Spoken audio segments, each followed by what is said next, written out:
Arsenal news today. Let's get into it, ladies and gentlemen. We got some stuff that we need to talk about today. We're going to be talking about, of course, none other than Rodrygo. We're going to be talking about VIKTOR GYÖKERES. We're going to be talking about a little bit about Eze and more. But before we go any further, please do hit that like button. Please do hit that subscribe button. And let me know what you guys think in the comment section about every single goddamn minute of this video. Now, I will be putting timestamps for everything that I'm going to be discussing in today's video. But first, let me know what you guys think about this. Mikel Arteta is apparently going to be looking to sign a left winger. So Arsenal boss Mikel Arteta wants to sign a left winger, but must sell players before we can do any further additions to the squad. Reports from the Football Mirror, Mirror Football. So hopefully that means we're going to be bringing a left winger, and we will have to wait and see who that left winger is. But for now, hopefully we're going to be bringing somebody in. Now reports are that. Update on Eze. He's going to be headed to Tottenham, ladies and gentlemen. Tottenham are edging closer and closer to the deal for 55 million for Eze. However, it is not done yet. Palace want more fee up front to ensure they can sign a significant replacement for Eze. But yeah, that is the situation right now with the Eze situation. It looks forward that is what Crystal Palace are looking to do, and Tottenham look like they're going to probably get Eze. So unfortunate for us, but hey, there you go. Also, looks like Crystal Palace are also going to be signing the defender that we were looking at as a potential Marc Guéhi replacement also. So the 20-year-old yet Rennes defender, Jeremy Jacquet, is going to be a replacement for Marc Guéhi, who looks like he's headed to. So the merry-go-round of transfers goes around, and it looks like that is a defender that we were interested in, and he's no longer going to be an option for Arsenal, as he looks like he's headed to Crystal Palace. Now, David Raya was in the team of the week for a majority of people, as he was one of the best goalkeeping performances, making 7 saves. David Raya turned into David De Gea for one day, but you know what? It's good to see that we have a goalkeeper we can rely on. I don't want to see my goalkeeper facing those many shots in a single game.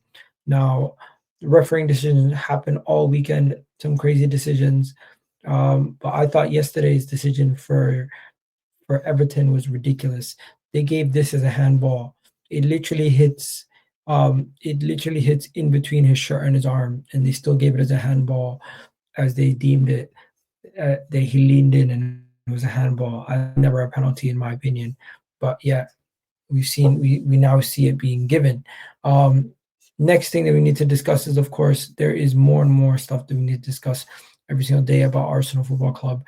But one of the main things we're going to be looking at is who's going to be our left winger. And we can just basically put the Eberechi Eze talks to bed, as he's most likely headed to Tottenham. But who are we going to bring? Who else could we bring in? Who else could we talk about to this club?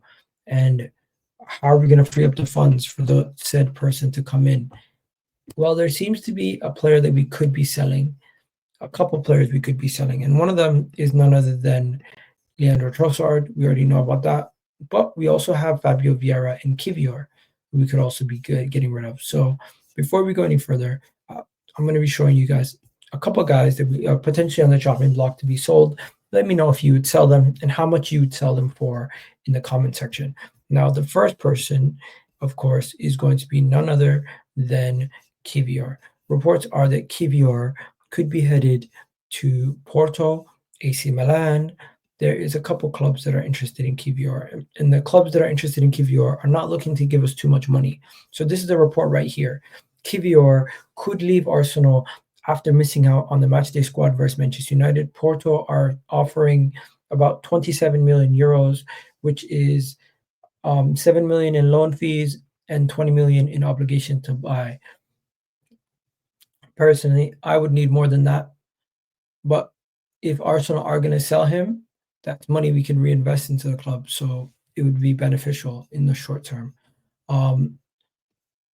Next, we have the stuff with Leandro Trossard and Fabio Vieira. Well, it looks like Leandro Trossard will 100% be leaving. Reports coming out from the Mirror reporting that Leandro Trossard is likely to be leaving, with clubs like Aston Villa, Brentford, and several foreign clubs interested. That means his price will go up, since there's multiple Premier League clubs and multiple clubs looking into him. This could be a bidding war on its hands, and he will be a very useful player for a lot of other teams. As for Fabio Vieira, Arsenal are not looking to lower their demands for Arsenal have been told to lower their demands for Fabio Vieira as they want 30 million pounds, and Stuttgart are not willing to pay more than 17 million pounds, as Arsenal are dropping their demands to 25 million. So maybe we can now meet in the middle, but it's always Arsenal having to meet in the middle. These guys who are buying from us never want to give us a break, and when we're buying from somebody, they always want to meet us. It's just, it never seems like anything favors us in sales or purchases. But hey, hopefully we can get some decent money back for Fabio Vieira. He's still young. He still can perform well for some teams. We'll have to wait and see. As for Eze, reports are that we're still in for him. I doubt it. I doubt it. I think we're out of the race for Eze at this moment in time. I'm not going to take too much with it. There is some kit news, by the way. It looks like our away kit next season will be none other than the Bruised Banana kit. So that could be very interesting, that Arsenal are going to be wearing the Bruised Banana kit next season. Also, the penalty taker for Arsenal this season will be VIKTOR GYÖKERES. And a lot of people are onto VIKTOR GYÖKERES, but let's not act like there weren't great Premier League players in the past who did not show up in their first couple of games. Like, if I'm not mistaken, Henry and Dennis Bergkamp were both two Arsenal Premier League legends that did not necessarily play well in their first couple of games in the Premier League. So I'm not writing off VIKTOR GYÖKERES yet. I think people are too quick to write him off. And then finally, some stuff about Ademola Lookman. Ademola Lookman has broken up talks with Inter, and we'll have to wait and see if they come back for him. But the Premier League are now aware of the situation and see what happens at Arsenal. Very happy with the squad, but in terms of Lookman, isn't a profile that usually signs for them. But maybe if Trossard decides to leave, could be an opportunity, says Fabrizio Romano. So Fabrizio Romano says Ademola Lookman could be an opportunity for Arsenal. We'll have to wait and see what happens with that, if it is an opportunity or not, if it is something that we maybe escalate or work on. We'll see. Also, there's some stuff about Zinchenko. Reports are that Zinchenko will be staying, and Arteta would love Zinchenko to stay as a part of the dressing room, as part of the leadership group. Jared Gillett will be the referee for the game versus Leeds. Hopefully no dodginess in that game. What else is there? Let's wait and see what else is there. Yeah, so Trossard's got a bunch of options. We'll see what happens with those options. William Saliba news, as Andrea Berta is focused on now William Saliba getting a renewal. So we'll have to hope that gets done, as there's not going to be any stuff about Rodrygo. I've even seen reports today that there's an update on Rodrygo, but it has nothing to do with Saliba. And it has everything to do with Rodrygo most likely deciding to stay, because this is what the situation is. Man City want Rodrygo. Man City need to sell Savio. Savio doesn't seem like he's going to be headed to leave. City are now deciding to keep Savio, with the option of Rodrygo going to City being over. Now, Rodrygo has told Madrid he wants to leave. Has not told Madrid he wants to leave. There is 0 offers for him at this point, and Madrid are asking 100 million euros or even closer. So we'll have to wait and see. There's no offers on the table yet, and real instant Arsenal may not approach at this point. So we'll have to wait and see. Oh. Sorry, guys. And yeah, so that's pretty much the situation. So Rodrygo looks like an English teacher, and he's most likely going to be staying at Real Madrid for now. Real Madrid doubt that they could accept offer from Newcastle if even arrives. Real Madrid doubt Rodrygo would accept an offer from Newcastle even if it arrived. And yeah, that's pretty much it. So Newcastle's off the table, and Arsenal at this moment in time still haven't made an offer.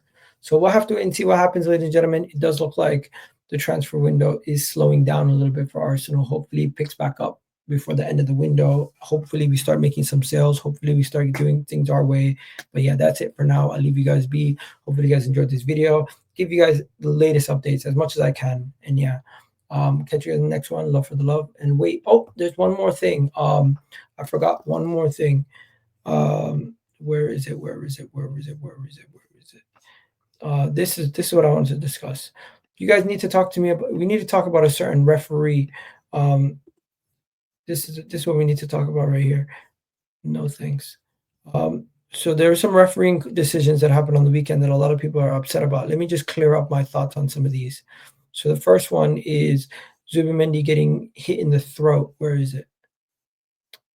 You know when you're looking for something, you can't find it? So yeah, so Zubimendi gets hit in the throat. I think it was the correct decision that they did not give any red card or yellow card in the situation. Maybe it's a yellow card, but he did not intentionally hit him in the throat. He just kind of misjudged it. The goalkeeper needs to get stronger here. And if you look at this actual image, the goal should have been given because 1, 2, 3 Manchester United players were holding on. And worst case scenario, if it's not a goal, it should be a penalty for Arsenal. This situation here, David Raya takes out Cunha and they collide in the penalty box. No harm, no foul. This is a situation where both players are trying to get the ball. He took the ball off Raya. Raya is now trying to win the ball back and get it to our defender without losing possession. So that was a good situation there. And David Raya ended up having a man of the match performance after that little incident. And then finally, Saliba's penalty shout. I thought this was a penalty when I first seen it. And then I watched it again and again and again. And eventually I seen that Saliba actually was the one who hit the ball and Cunha was kind of soft. So either way, if it's given as a penalty, if it's not given as a penalty, I think you can't overturn it because it's subjective. But I would have thought it was a penalty in real time if I seen that. But hey, I get why Man United fans are upset. Anyways, I'll leave it there. You guys have a good one. I'll catch you guys in the next one. You already know what it is. Egal talks football. And we're out of here, people. Love for the love. Peace.